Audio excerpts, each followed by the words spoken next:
Bien, los saludo entonces a la clase de hoy. Hoy día es 20 de abril y hoy día pretendo terminar el capítulo que es dedicado a lo que es extracción de características. Hemos estado viendo harto sobre lo que es HOG, LDP, texturas de Haralick, etc. Vamos a ver hoy día un par de características que nos falta como para completar la materia del curso, que son características de intensidad. Son características bastante simples y las vamos a usar en lo que es detección de fallas, o sea, unas cositas pequeñitas que se ven en algunas radiografías. Puede ser utilizado también en lo que es detección de anomalías en radiografías en seres humanos, etc. Entonces, la clase de hoy va a tener tres partes. Lo primero, voy a explicar unas características muy básicas de intensidad. Eh, Después voy a explicar una característica un poco más compleja que tiene que ver con cómo detectar spots o zonas muy pequeñas que tengan un cambio en la intensidad importante. Y por último voy a explicar la tarea 2, que ya está el enunciado, dado que ya entregaron la tarea 1 y ahora les entrego la tarea, el enunciado de la tarea 2 para conversarlo y conversar también cuál es la fecha de la entrega, etc. Bien, entonces empiezo con lo que es compartir pantalla y me voy, son las presentaciones. Esto vendría haciendo así, así. Bien, entonces lo que les decía, la primera parte de la clase hoy va a haber una explicación de características de intensidad que son muy sencillas, pero esto se encuentra en algunos libros de medicina, se han usado mucho en radiología y son bastante poderosas para cosas simples. Recordemos esto que es parte del inicio de este capítulo que tiene que ver con una imagen de un arroz. Esta es la imagen en tonos de gris. Esta vendría siendo la segmentación y esta vendría siendo la representación en tonos de gris, representación 3D de la imagen. Entonces, tonos de gris altos corresponden a esta zona de acá y tonos de gris bajos corresponden al fondo. Las características de intensidad se basan principalmente en esta información que es los tonos de gris. Es una visualización como esta o como esta. Y habíamos visto que las de geometría daban información de la localización, del tamaño, la orientación, la forma, etc. Y las características de intensidad nos daban información sobre cómo están distribuidos los tonos de gris, qué relaciones hay entre ellos con sus vecinos, promedios, desviaciones estándar, etc. Entonces, las características de intensidad básicas, que estas son como las más importantes, van a tomar como información la segmentación, porque nos interesa saber cómo es la intensidad del objeto. Ojo, este es el objeto, y dónde está el objeto lo dice la segmentación. Entonces, los tonos de gris del objeto en relación a su entorno. ¿Ya? Eso es lo que vamos a hacer ahora. Lo primero y lo más simple, por eso les decía que estas características son bastante sencillas, es que calculemos el tono de gris promedio de la región. Si uno está haciendo, por ejemplo, control de calidad de un alimento y está basándose en el color, esto se puede hacer para el canal rojo, verde, azul o para el tono de gris. Aquí lo estoy haciendo solo para un canal, que puede ser cualquiera de ellos. Pero si uno está haciendo control de alimentos, lo que nos interesa es el color promedio del alimento, no de la mesa en la que está el alimento. ¿Ya? O sea, el tono de gris del fondo no nos interesa para hacer algún control de calidad en esto. Entonces acá el promedio es como lo más elemental. Después podría ser el promedio del gradiente en el contorno. ¿Ya? O sea, vamos a agarrar cada uno de los píxeles que está acá en el contorno, le vamos a sacar su gradiente y lo vamos a promediar. ¿Ya? Se divide entre L porque L es el número de píxeles del contorno. Un gradiente promedio alto nos está indicando que del fondo al objeto hay un salto brusco. Quiere decir que hay una diferencia pronunciada en lo que es el objeto con respecto al fondo. Eso, en el ejemplo que les puse de alimentos, no sirve para nada. Si ustedes tienen una mesa roja y una manzana verde, la diferencia entre el verde y el rojo no nos interesa mucho, nos interesa el verde de la manzana. Pero esto nos puede servir mucho cuando estemos detectando tumores. Si el tono de gris del tumor o del objeto que creemos que es tumor tiene una diferencia muy significativa con respecto al fondo, quiere decir que ahí pasó algo. Si tenemos una diferencia baja, puede ser que sea parte del tejido, pero si la diferencia es alta, está indicando que hay un cambio en los tonos de gris. Por eso el gradiente nos da esa información. También se puede sacar lo que es el promedio de la segunda derivada de la imagen. O sea, sacamos la primera derivada, sacamos la segunda derivada y promediamos la segunda derivada en el objeto, solamente en los tonos de gris que están adentro. Esto, el tono de gris D, o sea, el tono de gris promedio de la segunda derivada va a dar un número negativo o positivo si el objeto es más claro que el fondo o más oscuro que el fondo. ¿Ya? Entonces, viendo el signo de esta variable, uno puede saber, por ejemplo, si aquí tuviera yo una imagen de un arroz y al lado la imagen, por ejemplo, de una lenteja que es bien oscura, y calculo esto que está acá, el signo me va a indicar si el tono de gris del objeto que estoy analizando es más claro que el fondo, el caso del arroz, o es más oscuro que el fondo, el caso de la lenteja que les estoy diciendo. ¿Ya? Entonces eso podría ser que nos sirva para detectar objetos cuando andamos interesados en un solo tipo de objeto. Por ejemplo, tumores. Los tumores en un tejido, supongamos que son siempre más claros que el tejido. Entonces dediquémonos a ellos nomás. Puede ser que encontremos objetos que tengan una derivada fuerte con respecto al fondo, pero que son más oscuros que el tejido, esos no nos interesan y la segunda derivada nos puede ayudar con respecto a eso. Bien, después voy a dar paso a las preguntas. Voy a explicar ahora las características de contraste. Las características de contraste también nos sirven para ver si el objeto que estamos viendo está muy diferenciado del tono de gris del fondo. Insisto, esto se puede usar en tumores, se puede usar en tejidos, se puede usar en lugares en que uno esperaría un tono de gris como más o menos uniforme y está apareciendo algo. Entonces aquí vamos a definir dos regiones. R, que ya la habíamos definido, que es nuestro objeto de interés, que ha sido segmentado, y vamos a definir la región del entorno, que es la dilatación del objeto de interés, el R, ¿ya? Menos el objeto de interés. O sea, tengo acá una copia de R y aquí tengo una copia del entorno. O sea, el objeto de interés estaba al medio. Esto es un poquito al borde en las afueras del objeto de interés. ¿Ya? Repito, R contiene el objeto de interés, RE no contiene el objeto de interés, sino que sus alrededores. Y aquí uno podría definir, por ejemplo, una vecindad de n píxeles. Se hace una dilatación de n píxeles. Entonces, definido eso, vamos a ver qué características podemos sacar.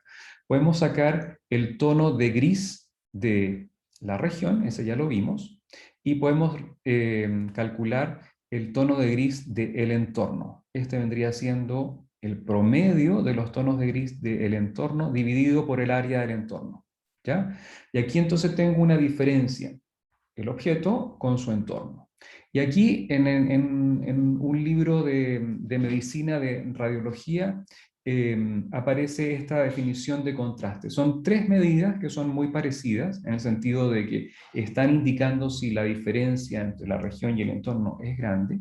Una es lo que se llama el K1, que viene siendo el tono de gris de la región menos el entorno partido por el entorno. Esta está normalizada. Esta es otra forma de normalizar. Y aquí en rayos X se usa mucho la escala logarítmica. Aquí uno puede hacer el tono de gris del objeto dividido por el entorno y se saca el logaritmo. Les quiero mostrar un par de ejemplos. Todas estas variables nos están indicando una forma de ver si hay una clara diferencia entre la región y su entorno. Por ejemplo, en este ejemplo que tengo acá, esta es la imagen que yo estoy analizando. Este vendría siendo el objeto. Permítanme, voy a mover esto para acá, para que no... Ya. Esto vendría siendo el... Discúlpenme, ya, ahí. Ahí está. Esta vendría siendo la imagen original, que tuvo una segmentación. Este vendría siendo la región y este es el entorno. ¿Ya?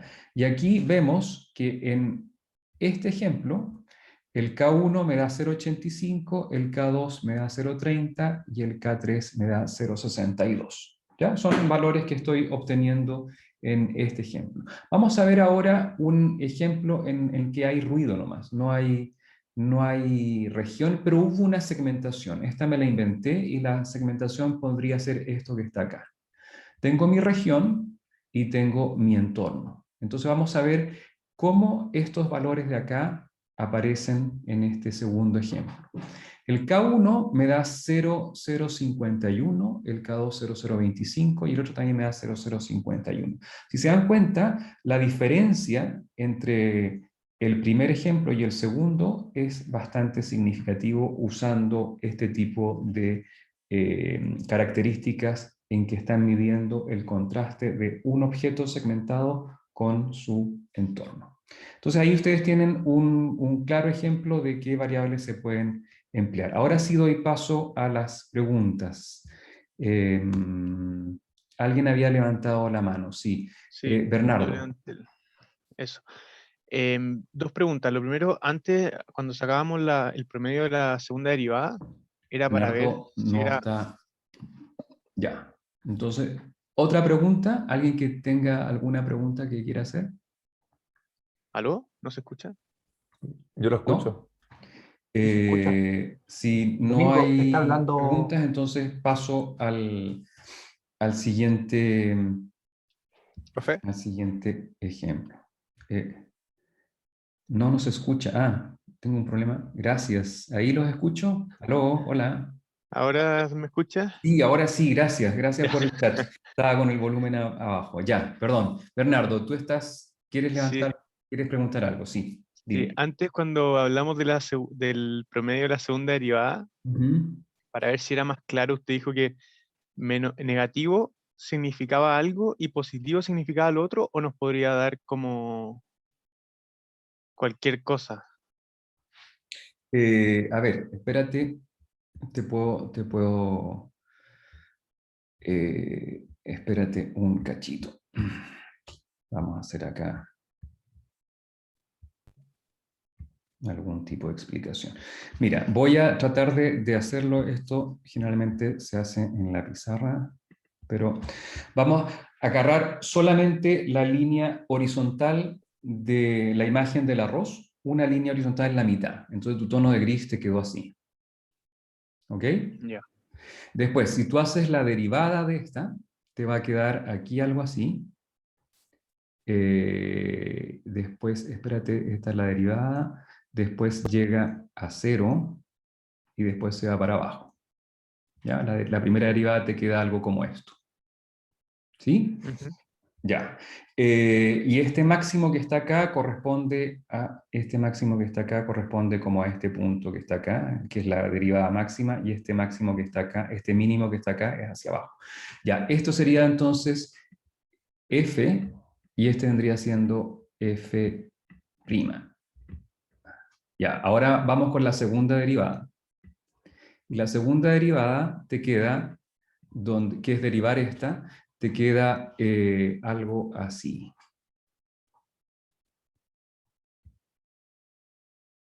Después acá, y después te queda acá así, Y te queda como así. ¿Ya? ¿Estamos? Y si tú, lo que tienes que hacer acá, voy a cambiar acá de color, vamos a usar acá un gris. Vamos a ver si me queda bien. Esta parte que está acá, que es el borde, aquí empieza la región, es esta parte de acá. ¿Ya? Esta parte de acá, la región empieza acá, y es esta parte de acá. Entonces tu región está definida solamente aquí. Ya. ¿Ya? Entonces tú sacas el promedio de la segunda derivada, solo en la región te va a dar, en este caso, todo esto que está acá te queda negativo. Si tu imagen hubiese sido la lenteja que es más oscura que el fondo, te da exactamente al revés. Entonces el promedio de la segunda derivada te está diciendo que el objeto, si te da positivo, te está diciendo que el objeto es más Oscuro. oscuro que el fondo. Esa es la idea. Ya. ¿Sí? Muchas gracias. Ok. Estamos. Vamos, ¿hay alguna otra pregunta? No. Y gracias por lo del micrófono. Bien, nos vamos entonces ahora a ¿cómo se llama? A la segunda presentación. Aunque no, voy a mostrarles un ejemplo. Lo tengo aquí ya listo. Este es el ejemplo que les tengo preparado para la clase de hoy y es como para que vean que se pueden, aquí están las librerías de siempre y las características de intensidad básica, aquí hay algunas que se pueden sacar, promedio del gradiente, promedio de desviación estándar también pueden sacar adentro, eso les puede dar una medida de textura también. Y en el ejemplo que les voy a mostrar, que es este que está acá, es una radiografía, ahí ya lo hizo, no, es esto, ¿no? Ahí lo está haciendo. Está calculando aquí las características que son de intensidad básicas. No sé por qué se está demorando tanto, esto debería ser rápido. Esta imagen que está analizando tiene alrededor, es una radiografía que tiene, son unas, entiendo que son unas manzanas. Sí, son 10 manzanas, ahí lo hizo. Ya, lo voy a ampliar un poco para que lo puedan visualizar bien. Ya, entonces acá, esta es una radiografía de como 850 por 1800 píxeles que tiene 10 manzanas. ¿Ya? Entonces aquí lo que primero hace es la segmentación de las 10 manzanas y después a cada una de las manzanas le saca las características de intensidad que son estas 6 que mencioné anteriormente. Ya, esta es la manzana 1 con sus 6 características, etc. ¿Ya? Entonces esto lo pueden usar y el código es bastante fácil de emplear. Aquí estoy haciendo una segmentación de aquellos objetos que están entre 14.000 y 21.000 píxeles.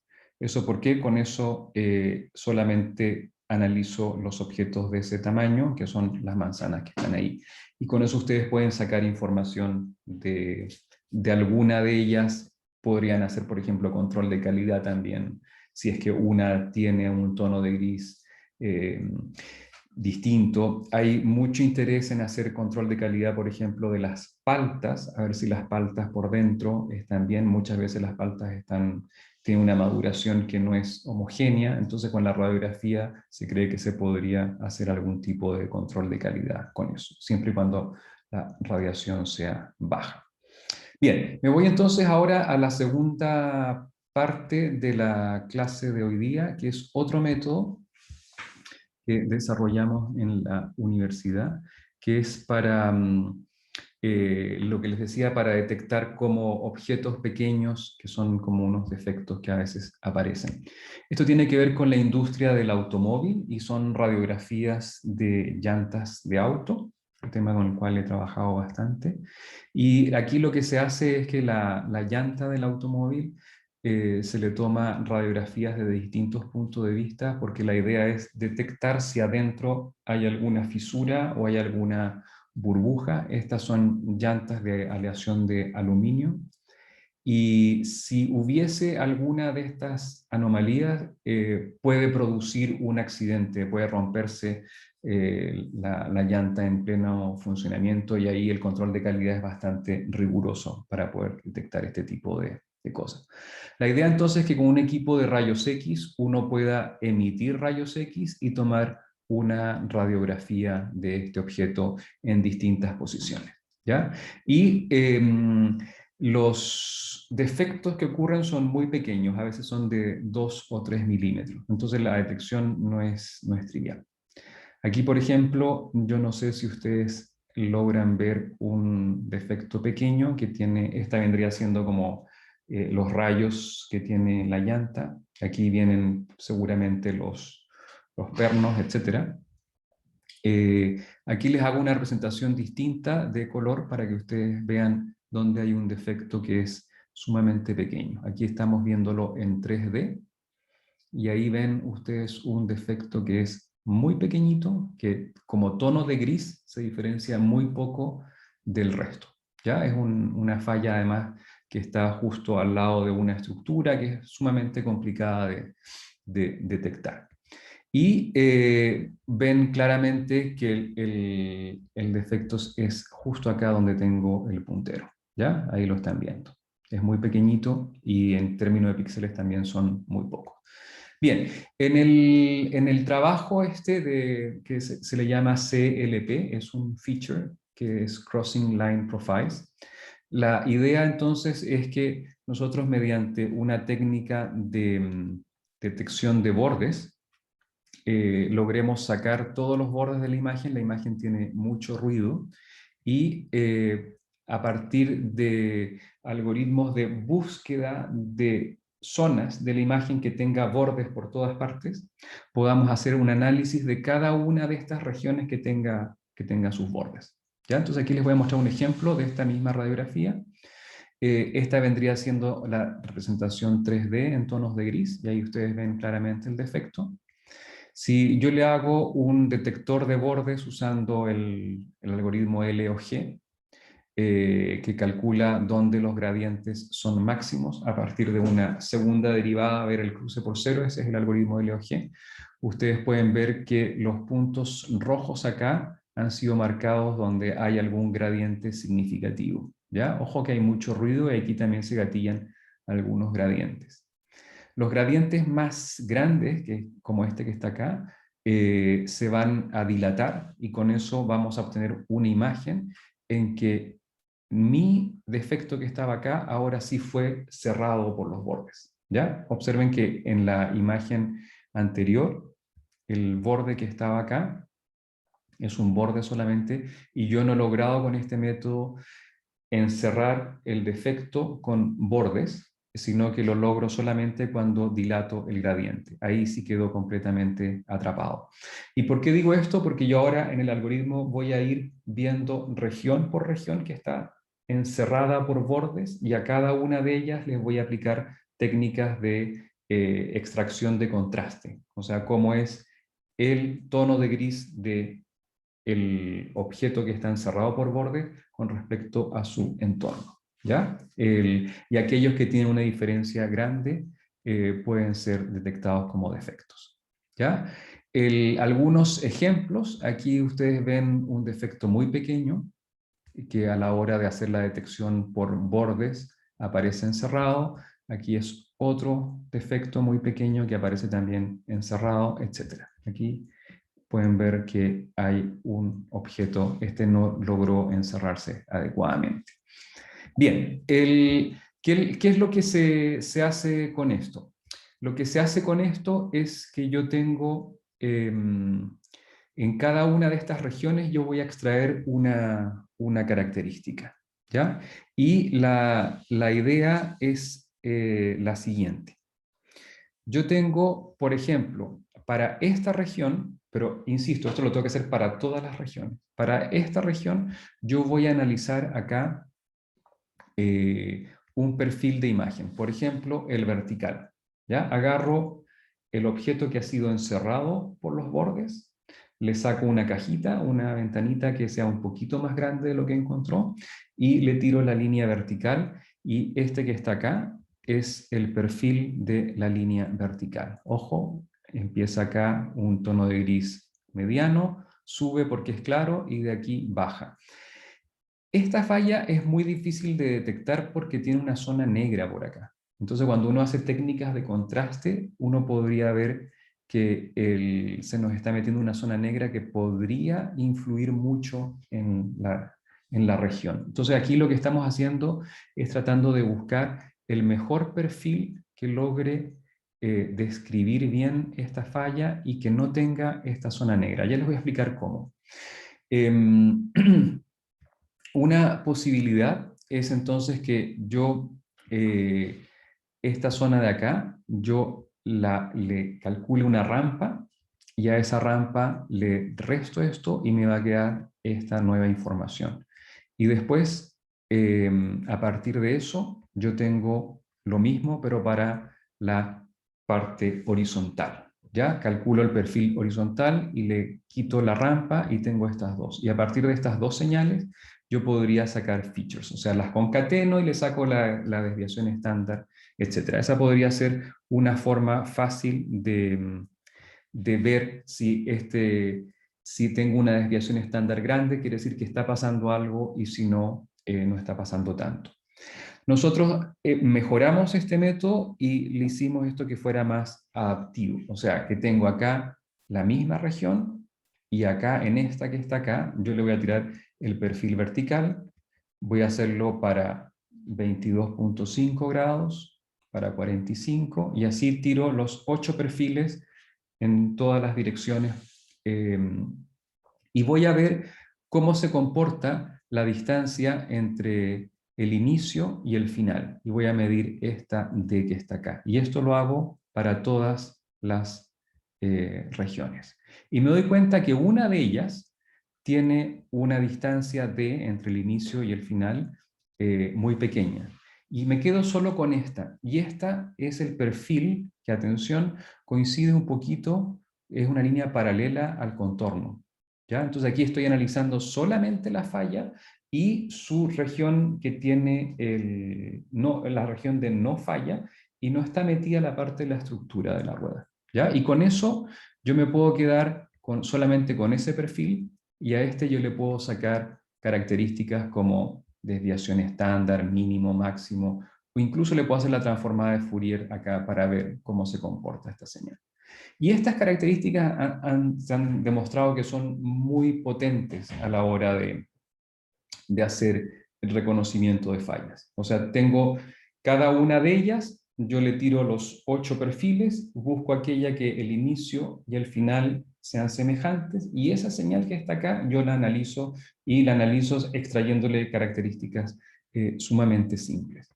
Les voy a mostrar un ejemplo de cómo funciona eso, porque eso obviamente está implementado y está probado, y esto lo tengo en el ejemplo 3 que está acá. Y voy a hacer esto un poquito más pequeño para que lo vean bien. Y aquí la característica se llama CLP. Y acá entonces tengo el input es esta imagen, calculó los bordes, calculó las regiones que están debidamente encerradas, y aquellas que cumplen con un CLP, en este caso se está midiendo la desviación estándar, que tenga un número grande, lo detecta. O sea, de esta imagen pase a esta. ¿Ya? Y esto podría ser utilizado en muchas técnicas de detección de spots, o sea, de zonas que son un poquito más claras que el entorno, da lo mismo que estén en el borde de una estructura o no.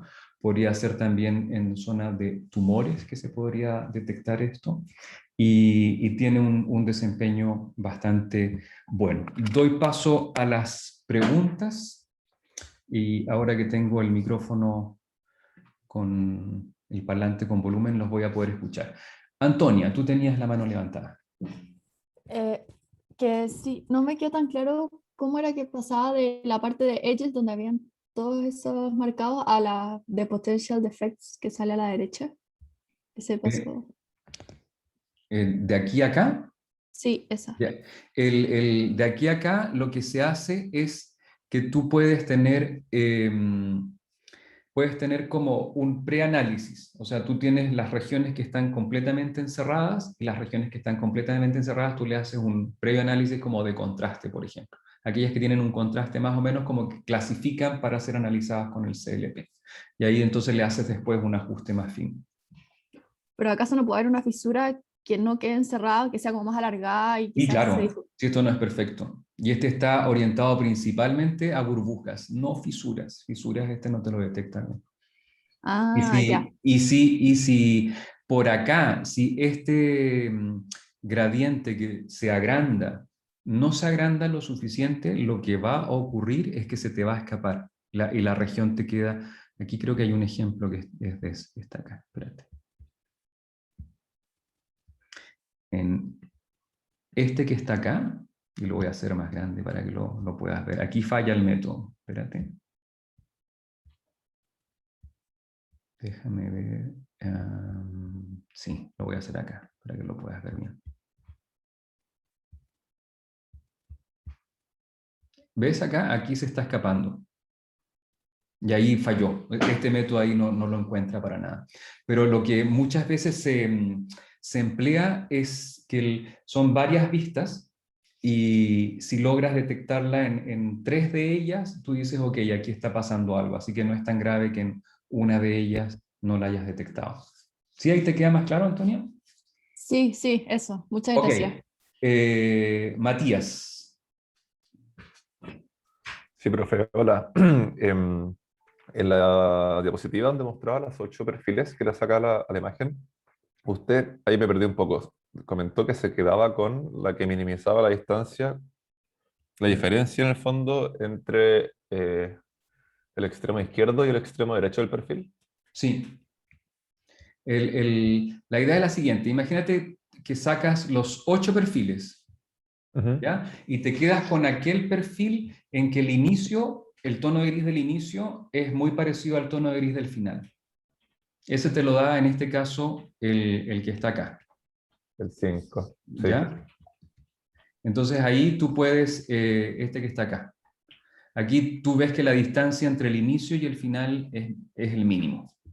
Y no se está colando nada de otra parte. Entonces con esto automáticamente tú logras encontrar el mejor perfil en que está pasando por el fondo, tu falla y el fondo. No se metió esta parte negra se llama Claro. estructura regular en la pieza. No se te metió la estructura regular.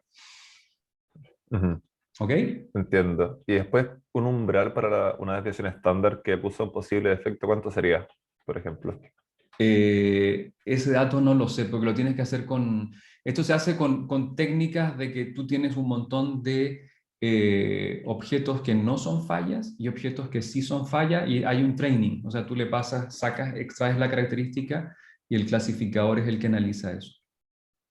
Perfecto, tiene Pero sentido. te da, o sea, separa bien las dos clases. Ahora, el problema de este tipo de análisis es que tú tienes muchísimas zonas encerradas por el borde que no son fallas. ¿Ya? Imagínate, acá hay una falla nomás y tienes todas estas que están acá que no son fallas. Entonces, en la parte de entrenamiento tú vas a tener un montón de muestras de no fallas y unas poquitas fallas. ¿Ya? Entonces ahí el clasificador está como desbalanceado. Pero Ujú. se puede entrenar bien, no hay problema con eso. Clarísimo. Ok, vamos a ver, permítanme, tengo ahí, sí, Matías.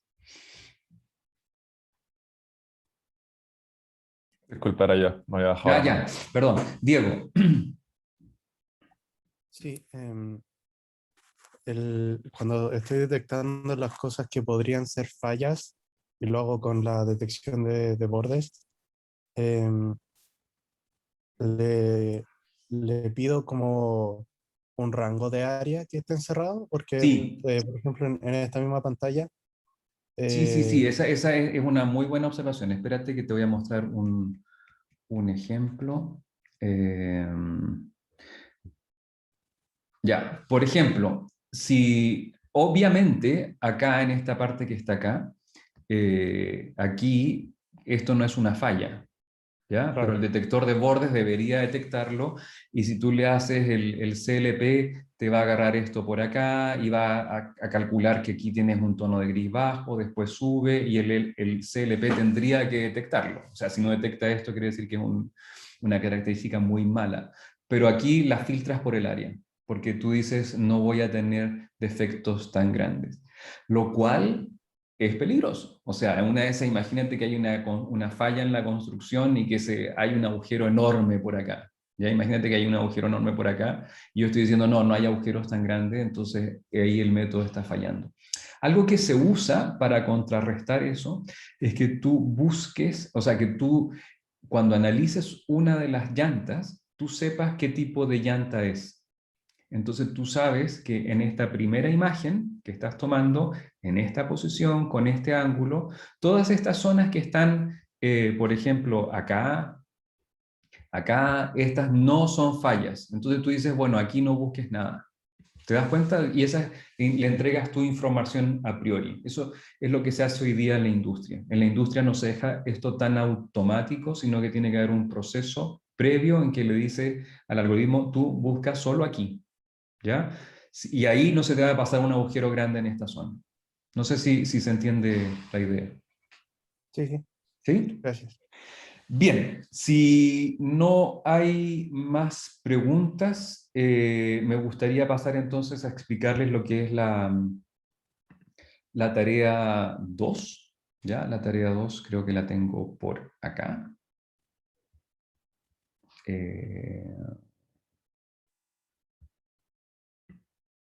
No, no la tengo nada por acá. Vamos a ver. Me voy a ir directo al curso de patrones. Y aquí está la tarea y la tarea 2. Ya, la tarea 2 voy a ofrecerles un problema que es bastante conocido en lo que se llama soft biometrics. ¿Ya? Esto es biometría, pero de atributos. ¿Ya? Un atributo soft es que ustedes puedan determinar, por ejemplo, la edad de una persona a partir de la cara. Eso hay muchos algoritmos que trabajan en eso. Es cosa que tengan una buena base de datos que haga eso. El reconocedor de género acá es el reconocimiento binario. Les pido disculpas porque eso ya está pasado de moda, pero en este caso hay solo hombres y mujeres. Y es una base de datos de caras que tiene 1400 imágenes de caras de este tamaño, 165 por 120, y que hay 50 y 50%, es decir, 700 imágenes de hombres. Aquí tienen, por ejemplo, las fotos de los hombres, y hay 700 imágenes de mujeres, ¿ya? Para que puedan verlo un poco mejor. Por ejemplo, estas vendrían siendo fotos de hombres.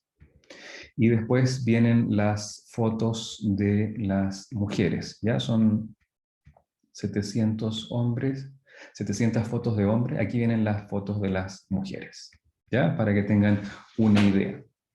En esta base de datos hay 700 imágenes por clase, ¿verdad? Eso ya lo dije, pero que corresponden a 50 hombres y corresponden a 50 mujeres. O sea, no es una foto por persona, sino que el sujeto 1 de esta base de datos tiene en esta base 14 fotos, ¿ya? Y se las voy a mostrar a continuación. Vamos a hacerle otra. Ya, voy a irme a la primera foto de mujer. ¿Ya? Esta es la primera foto de mujer.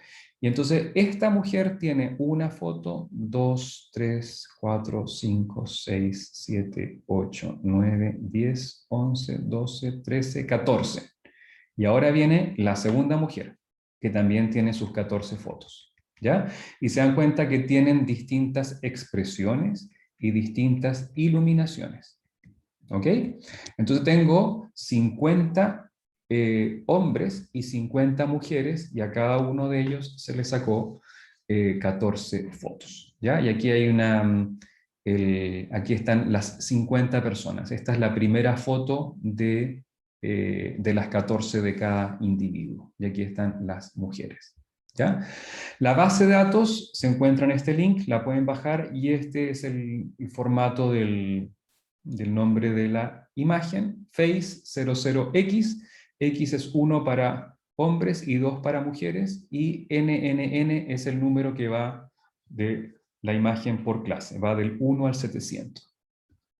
Vamos a usar un protocolo, y el protocolo que vamos a usar es el mismo para todos, ¿ya? Puede ser que exista un protocolo mejor, etcétera, pero me interesa que todos hagan el mismo experimento porque así la evaluación se hace más sencilla. En este protocolo vamos a escoger las primeras 630 imágenes de cada clase para el training y las últimas 70 imágenes para el testing. En este tipo de ejemplos es bien importante, y atención porque esto es súper importante y se presta a mucho error, que, atención, que las personas que estén en el training no estén en el testing. ¿Ya? O sea, cuando ustedes hagan este tipo pues aquí yo no ando reconociendo la identidad de la persona, sino que ando reconociendo un atributo de la persona.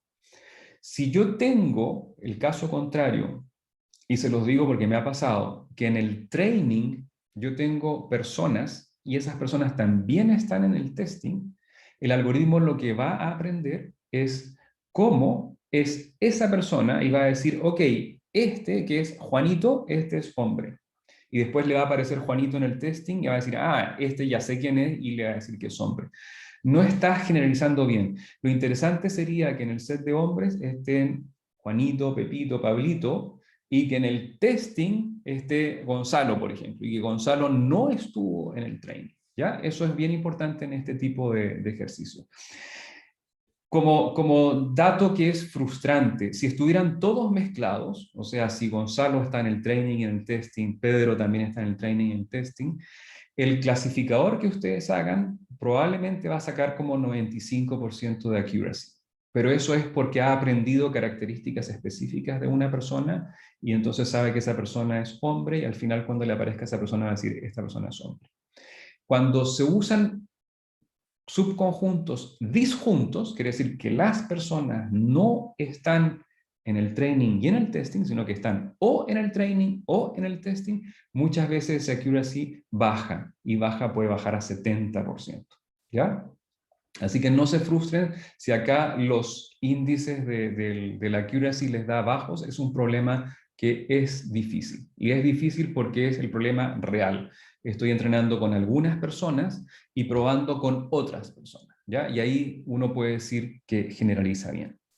Bien, para la tarea, ustedes lo que van a hacer, van a sacar todas las características que quieran, ¿ya? Aquí estoy diciendo que por al menos saquen 200 características, pero es probable que puedan sacar 1000 características. Y usando técnicas de selección, que eso es lo que vamos a empezar a ver en la próxima clase, usando técnicas de selección y de transformación, porque son dos técnicas que son un poco distintas, se van a quedar solo con 12. Y esas 12 se las van a proporcionar a un KNN de 3 vecinos. Y ahí entonces tienen que clasificar ustedes si el testing, esta foto de testing, es hombre o es mujer. Entonces, está permitido, por ejemplo, una estrategia que ustedes saquen 1000 características, seleccionen 100, realicen una transformación, o sea, de estas 100 pueden obtener 12, y se clasifique con 12 características. Todas las combinaciones de transformación y selección en cualquier orden están permitidas. La restricción es que el clasificador debe recibir como máximo 12 características. ¿Ya? Si quieren 10, si quieren 8, si quieren 1, perfecto, pero máximo 12. Y el clasificador es un KNN de 3 vecinos. Que no sea distinto porque todavía no entramos a lo que es la teoría de los clasificadores. Sí está permitido, y aquí les estoy dejando usar un montón de cosas. Características no vistas en clase. O sea, aquí les menciono varias características que son bastante conocidas y que no hemos visto en clase, que son de texturas y que les podrían dar buenos resultados, ¿ya? No pueden usar ni una característica basada en Deep Learning. Eso aquí está escrito, no basadas en Deep Learning. Pueden usar librerías de extracción de características. O sea, puede ser que encuentren una librería que extraiga esta, por ejemplo, y ustedes la usan y la extraen. No tienen que implementarla. Está permitido usar librería de extracción de características, librería de clasificación KNN, librerías de funciones matemáticas, varianza, manipulación, etcétera, como el NumPy, funciones de normalización de características, eso lo vamos a ir viendo, selección de características, pueden utilizar librerías de selección de características, de transformación, de evaluación y de visualización, ¿ya? O sea, pueden usar prácticamente todo. Lo que no está permitido es el uso de técnicas de Deep Learning en ninguna etapa de la tarea. O sea, ni en extracción, ni en clasificación, nada de Deep Learning, ¿ya? Y especial cuidado porque hay librerías que extraen texturas basadas en modelos que fueron entrenados con Deep Learning. Y esas no se pueden usar. Es más, existe un código, una librería que ustedes la instalan y que le pasan una foto y la librería dice es hombre o es mujer. ¿Ya? Eso existe y es de dominio público, open source, está a llegar y utilizar. No se puede usar. Ningún proceso de la tarea debe tener algoritmos de clasificación basados en técnicas distintas al KNN. Es decir, no se puede usar un selector o transformador de características basadas en redes neuronales o SVM, por ejemplo. Eso no lo hemos visto y no es parte de la tarea. Y el único clasificador a utilizar es un KNN de 3 vecinos. Pueden usar, no está escrito acá, lo voy a agregar, pueden usar librerías de procesamiento de imágenes. En una de esas les interesa que la imagen, le quieren cambiar el tamaño o le quieren, no sé, medir alguna geometría como distancia entre ojos, etc. Todo eso lo pueden usar, ¿ya? Lo que no pueden usar son técnicas de Deep Learning, redes neuronales, SVM, ningún otro clasificador distinto al KNN de 3 vecinos. ¿Ya?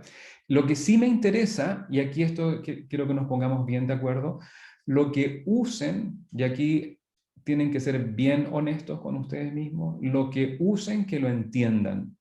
¿Ya? A mí no me interesa que ustedes bajen y bajen librerías y prueben y que funciona o que no funciona y ya, listo, sacaron 90%. Si ustedes utilizan una característica que se encontraron por ahí y no tienen idea de lo que está haciendo esa característica, y que no la puedan explicar como se puede explicar el HOG o el LBP, etcétera, estamos mal. Ya ahí yo estoy mal como profesor también porque yo lo que quiero es que ustedes aprendan cómo funcionan por dentro las cosas. ¿Ya? Y una vez que sepan, que las utilicen. Yo no tengo problema en que usen características no vistas en clase, pero que sepan por qué funcionan y cómo es que funcionan. ¿Ya? La fecha de entrega va a ser después del receso el miércoles 18, ¿ya? Entonces, y lo que es selección de características vamos a empezar a verlo este jueves. Desde el día de hoy pueden empezar a bajar la base de datos, a extraer características, ¿ya? Y desde el día jueves van a poder emplear alguna técnica ya de selección de características para que puedan ir avanzando en la tarea. Y como les digo siempre, no la dejen para la última semana, ni mucho menos para el último día o la última hora. Esa es la tarea. Igual Google Colab, igual se sube en el Google Classroom, igual todo lo que es de la tarea 1, como la parte logística, se va a mantener tal cual. ¿Ya? Sí, ahora paso a las palabras, a las preguntas. Felipe. El KNN lo implementamos nosotros. No, lo puedes usar. Ah, Ya, ya. aquí dice, librería de clasificación KNN. Ya, profe, gracias. Ok. Clemente. ¿Nos va a dar como una estructura como lo hizo para tarea 1? Sí, claro. Es parte del curso de ver todo este tipo de técnicas y vamos a ver, vamos a hacer ejemplos de selección de características. Sí, de todas No, maneras. pero es que para la tarea 1 nos dio como un collab ya como predeterminado que nosotros íbamos rellenando. las Eso es funciones. decisión tuya. O sea, yo les puse un ejemplo que tenía una estructura que ustedes Ah, la usaron, pero no estás obligado a usar esa estructura. ya, ¿Mm? ya. Gracias. Alex, Hola, buenas. No lo mostró ahora compartiendo pantalla, pero está en el README la extensión del informe. Dice una plana igual que la tarea uno. ¿Es así o puede ser más largo? no, es una plana. Entonces la explicación del algoritmo breve en Sí, general. claro. Y puedes Ah, perfecto. puedes usar más explicación en los comentarios del código. Ah, genial, ya, eso me preocupa. ¿Ya? Gracias. Hay algo que me gustaría y lo voy a poner en el, ¿cómo se llama? Dentro de las restricciones. Y también fue una de las preguntas que salió en la tarea 1. ¿Qué pasa si la tarea se demora mucho? Por ejemplo, si ustedes sacan Gabor y Gabor para 700, para 1400 imágenes puede ser 10 minutos, no tengo idea. Ahí yo lo que les pido, y lo voy a escribir para que quede explícito, es que si el código se demora mucho, que ustedes den la alternativa de cargar las features ya extraídas. O sea, con una variable, que si la variable es 1, se extraen, y si la variable es 2, se leen de un archivo. Entonces ahí a la hora de corregir, como que podemos tener la facilidad de, ok, estas son las características que sacó esta persona y las podemos usar. Ya lo voy a poner en caso que el código se demore, no sé, más de 10 minutos en ejecutarse. Matías y Clemente tienen la mano levantada. ¿Tienen alguna pregunta adicional o no? Ahí la bajé yo. Ya, ok. Entonces, con eso ¿Te puedo terminamos. hacer una pregunta? Sí, claro, claro que sí. Primero, no sé si entendí bien, pero el clasificador lo puedo usar solamente una vez, entonces. El clasificador se usa al final. Se usa al final, ok. Sí, o sea, es la misma lógica de la tarea 1 que tú extraes y clasificas, y dividiendo en training y testing. ¿Ya? Es la misma metodología de uso. Pero en este caso, entre medio vas a usar un selector de características. ¿Ya? Y el clasificador que vas a usar es un KNN de 3. No otro. Perfecto. ¿Ya? Y máximo de 12 características. ¿Y se pueden usar librerías que extraigan características de caras, que no estén obviamente basadas en Deep Learning? Sí, pero que no estén basadas en Deep Learning. Ya, ok. Ya, lo que no quiero es que encuentren ahí una que diga que es hombre o mujer. Eso sí que no. O sea, no, sí, características llamémosla, de bajo nivel. ¿Ya? Ya, vale. ¿Sí? ¿Se entiende? Porque si no sería como muy fácil. Sí. O sea, bajas esta característica y le haces un umbral if esta característica mayor que 0,5 es mujer y si no es hombre, no sirve eso. ¿Estamos? Bien, entonces con eso nos quedamos la clase de hoy. Voy a dejar de grabar y el día jueves vamos entonces a iniciar el capítulo de selección de características y vamos a tener un trabajo en clase como todos los jueves hemos estado haciendo. ¿Ya? Dejo de grabar y me quedo por si alguien quiere comentar algo, quiere conversar, etcétera. Hoy